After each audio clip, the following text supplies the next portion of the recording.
राज्याचे अर्थमंत्री 10वी पास, त्यांना खरंच अर्थकारण कळतं का? अंजली दमानी यांची अजित पवारांवर जोरदार टीका, तर राज्यावरील कर्जाचा उल्लेख करताना निशाणा।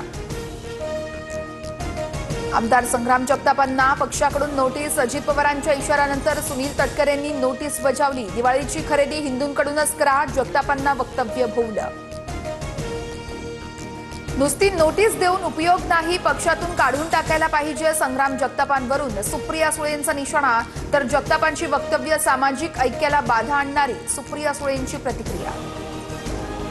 निलेश घायवळ विरोधात इंटरपोलकडून ब्ल्यू कॉर्नर नोटीस जारी, अतिरिक्त माहिती ठावठिकाणा मिळावा यासाठी नोटीस।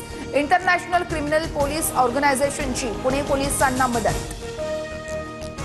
तेव्हाच्या नेत्यांच्या राजकीय दबावापोटी क्लीनचिट नंतर घायवळला पासपोर्ट मिळाला, कोणाचा दबाव होता? निवडणुकीत घायवळनं कुणाचं काम केलं? फडणवीसांकडून सवाल उपस्थित। सुजय विखेंसाठी मुख्यमंत्र्यांच्या सभेत सचिन घायवळ व्यासपीठावर, मुख्यमंत्र्यांनी भाषणाआधी सचिन घायवळचं नावही घेतलं, रोहित पवारांनी व्हिडिओज दाखवला। एकनाथ शिंदेंना भेटून बाजू मांडणार, रवींद्र धंगेकरांची माहिती, पुणे शहर गुन्हेगारी मुक्त व्हावं हे शिंदे फडणवीसांचंही मत, मात्र मलाच का टार्गेट केलं जातंय? धंगेकरांचा सवाल। अजित पवार आमचे नेते, पण प्रशासन दादांचं कितपत ऐकतं? रवींद्र धंगेकरांकडून शंका व्यक्त।